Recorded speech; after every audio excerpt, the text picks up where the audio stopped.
Existe uma coisa muito ruim no ser humano. Nós não temos cuidado com a honra alheia. Nós não temos cuidado com a honra alheia.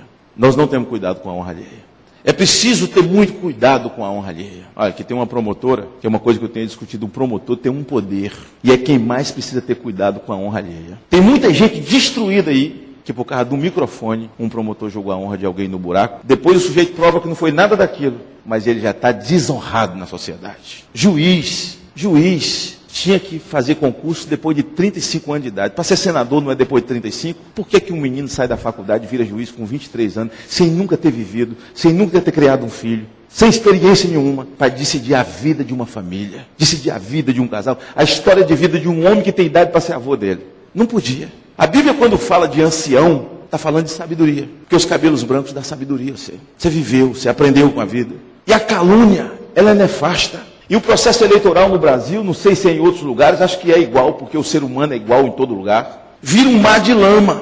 E eu quero dizer uma coisa aos senhores, eu sei disso porque eu sou vítima de calúnia. E sou vítima de calúnia desde que sou menino. Sempre fui um menino precoce, mas filho de faxineira. Agora os senhores imaginem um menino, filho de faxineira, que chega no Espírito Santo em 1982. Em 1992, 10 anos depois, eu ainda dormia na rodoviária de São Paulo, com minhas caixas de LP e um violão, para vender, para sustentar drogado dentro da minha casa. Eu tenho quase 30 anos que tinha drogado da rua. Em 1992 eu ainda era um imortal. Nunca entrei na academia de letras, mas era imortal, porque não tinha onde cair morto.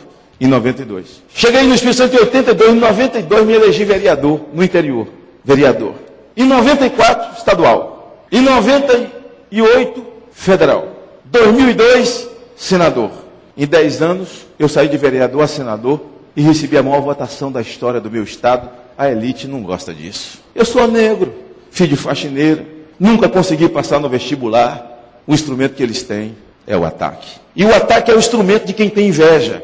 E os invejosos moram num buraco escuro, moram dentro de um buraco escuro. O invejoso é exatamente aquele que gostaria de ser eu e não é, que gostaria de estar no meu lugar e não está. E o caminho mais fácil de quem tem inveja de você é lhe atacar, é lhe caluniar. É o caminho mais fácil. Você só fez na faculdade, só fez no cursinho, só fiz na roda de amigos. Daí a pouco você descobre que tem uma amiga sua no MSN falando mal de você, porque agora está tudo muito fácil. Postou no Orkut a foto sua com um amigo, a pose dessa perua acha que está abafando. Você até toma um susto porque na sua frente é boa amiga.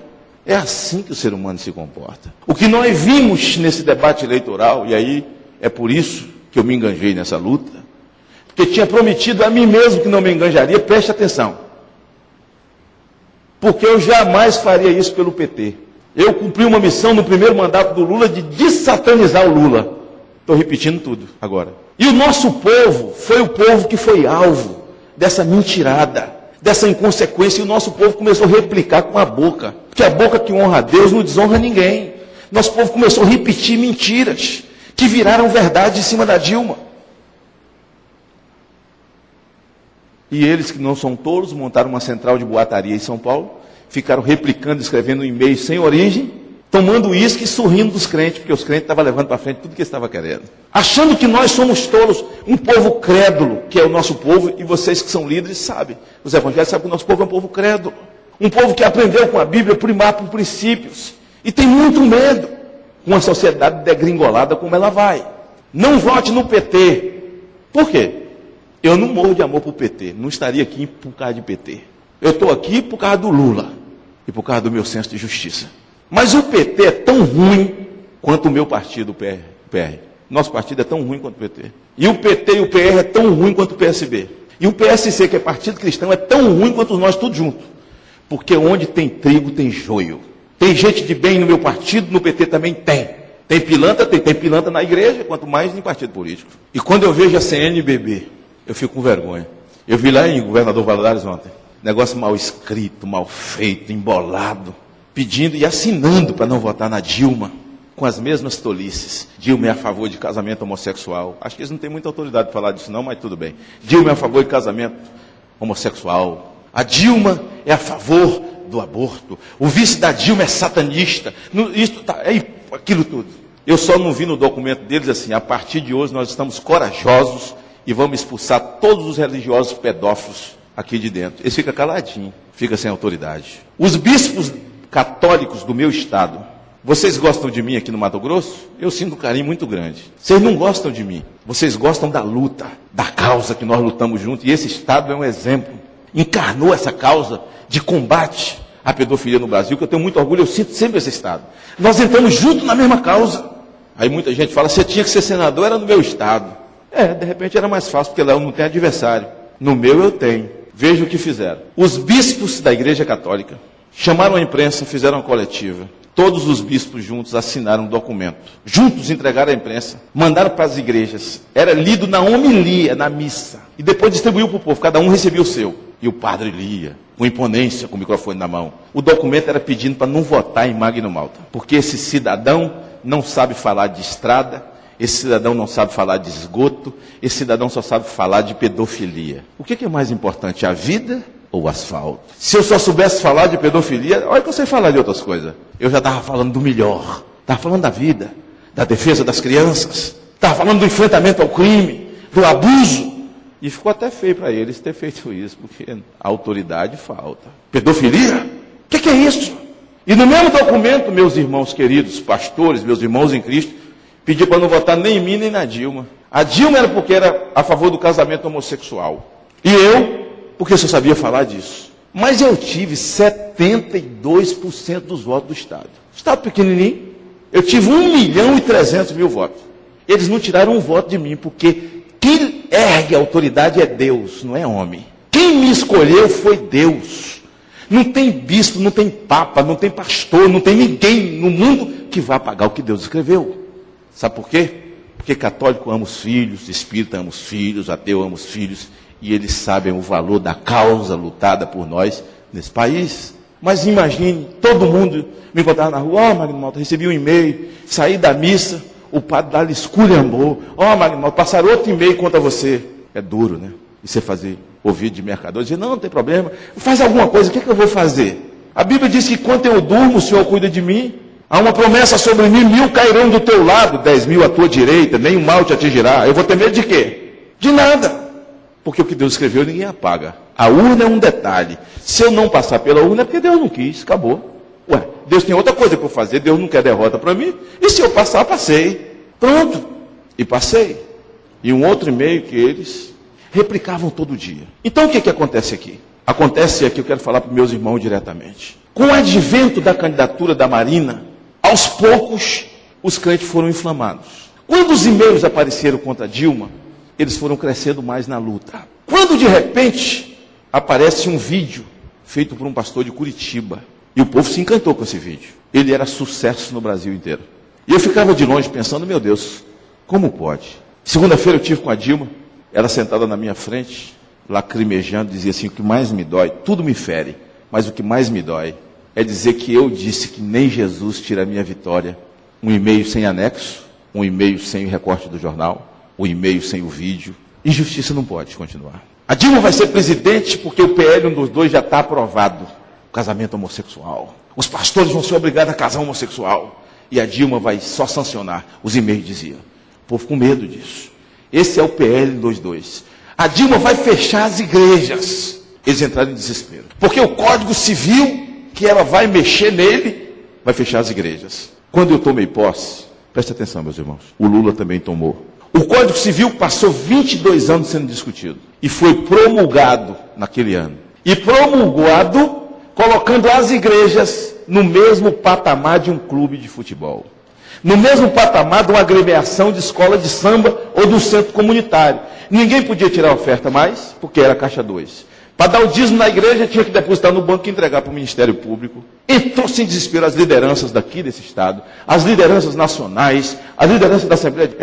Eu disse, gente, isso atinge as igrejas, não é só nós. Eu fui conversar com o Marco Maciel, que é o representante da CNBB. Isso atinge os católicos, atinge os espíritas. Está falando de religiões. O Brasil é um país laico, o Código Civil não pode fazer isso. E aí nós corremos. Eu queria que vocês prestassem muita atenção nisso. Corremos. Um deputado chamado Walter Pinheiro, do PT da Bahia, um homem crente de verdade, e é do PT, líder de encontro de casais na Bahia, ele agora se elegeu senador. O Walter fez uma emenda na Câmara, e nós fomos ao Lula, o Lula mandou a base dele votar na Câmara, votou, foi para o Senado. Eu peguei, eu fui o relator, Mas nós só tínhamos 30 dias, porque era dezembro. Corremos, quebramos todos os prazos regimentais, juntamos as lideranças, votamos nas comissões, aprovamos no plenário e fomos levar para o Lula sancionar. O Lula pegou para sancionar. No dia da reunião com o Lula em Brasília, todos os líderes do Brasil estavam lá. Todos eles. Zé Wélio, Manuel Ferreira, Silas Malafaia, Rodovalho, os pastores daqui do Mato Grosso, do outro Mato Grosso, o Brasil inteiro lotaram aquilo tudo lá, os principais líderes. Inclusive esse pastor de Curitiba que fez esse vídeo, no vídeo ele é o primeiro, o rosto dele é o primeiro que aparece, é o primeiro que está sentado na frente. E ele fez o vídeo dizendo que isso não vai acontecer, metendo medo na igreja. O Lula entra, pega a caneta, olha para mim e fala, Malta. Olha para o Pinheiro e fala, Pinheiro. Olha para os pastores e diz, os senhores passaram a vida inteira dizendo que eu não podia ser presidente, porque eu ia fechar as igrejas. Como Deus escreve certo por linhas tortas, Deus me deu o privilégio, eu, Lula, de hoje, sancionar a liberdade das igrejas. Assinou. Isso não existe, meus irmãos. Isso é uma mentira deslavada. Isso não existe. E depois, quem é Lula para fechar a igreja? A igreja não é a noiva do Senhor Jesus? O noivo cuida dela, vê se ele precisa de homem para tomar conta da igreja dele. Esse Estado é laico. Quem é que pode acabar com uma procissão? Quem é que pode fechar um terreiro? Quem é que pode fechar um centro espírita? Não pode, não deve. Todos nós temos direito, a Constituição diz. Ninguém vai fazer isso. E nós não temos que ter medo de nada. A gente que vê Jesus curar todo dia, libertar a gente de droga, de vício, a gente esqueceu que ele tem poder? Bíblia. E eu disse, Dilma, honra a Deus, Dilma. Honra a Deus que Deus vai te honrar. Quando a gente honra a Deus publicamente, o troco disso é a honra de Deus na vida da gente. Escreva aí nesse texto, que você vai fazer essa carta aberta. Se Deus, escreva, se Deus me colocar na presidência. Ela botou, se Deus me colocar na presidência. Eu digo, você crê nisso? Ela disse, eu creio. Deus me dê a presidência. Sabe qual foi o resultado disso? Viu a pesquisa que saiu hoje? Já tem 14 na frente e vai ser mais. Vai ser mais, porque os profetas do Apocalipse, a máscara tem que cair, porque não tem jeito. Então, bora. O vice dela é satanista. Essa aqui é a desgraça. Isso aí mete medo. Ele é satanista, o Temer. Isso aí é nocivo. O pastor olhou para mim e falou assim, o vice dela é satanista. Ela vai morrer. Ele vai assumir. E o Brasil está desgraçado. Vai fechar as igrejas. Vai perseguir os crentes. Se tivesse uma perseguição, era até bom, para a gente despertar um pouquinho, que todo mundo é quieto, né? Ninguém prega mais, ninguém ganha alma mais, uma perseguiçãozinha até ia acordar todo mundo. Não vejo mais ninguém na rua com o microfone, pregando debaixo das árvores, nas praças. Antigamente era assim. Hoje não tem mais nada disso. Hoje é só maledicência na internet. Aí, eu disse, pastor, só tem uma coisa que me assusta no que o senhor está falando, que a Dilma vai morrer.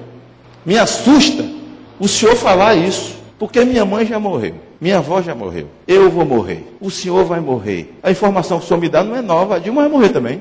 Mas o vice dela é satanista. O senhor sabe disso? O senhor viu ele em que cemitério? Fazendo um trabalhozinho. O senhor viu ele em que cemitério? Incorporando e transferindo a entidade dele para outras pessoas. Não vi, eu li no e-mail. Aí é demais para a minha cabeça, pastor. O senhor é um pastor, o senhor é um líder. O que é isso? Não, mas quem disse foi o irmão Daniel Mastral. Quem é Daniel Mastral? Daniel Mastral é um rapaz que está sendo processado pela própria mãe, porque desmoralizou a mãe. Ela diz, eu nunca tive relação sexual com outro homem, a não ser com o pai dele. Ah, mas é no mundo espiritual. Então isso não é evangélico, é espírita. Onde é que ele diz que Temer é o pai dele? No livro dele. Mentira. No livro dele ele não põe o nome do Temer, ele arruma outro nome, sabe por quê? Besta ele não é. Medo de processo. Mas quando ele está falando na Donep e na igreja dos irmãos, ele fala que é o Temer. Porque depois vai ganhar uma oferta. E os irmãos acham bom isso, que crente gosta dessas coisas. Eu quero falar uma coisa aqui. A Bíblia que eu creio, minha regra de fé e prática diz que existem dois espíritos no mundo. O Espírito de Deus. Amém? O Espírito de Deus que nos convence do pecado, da justiça e do juízo. Está certo? Esse Espírito nos conduz, ele nos convence. A Bíblia diz que o Espírito Santo prescruta o nosso interior. E o Espírito Santo nos leva ao arrependimento. Está certo?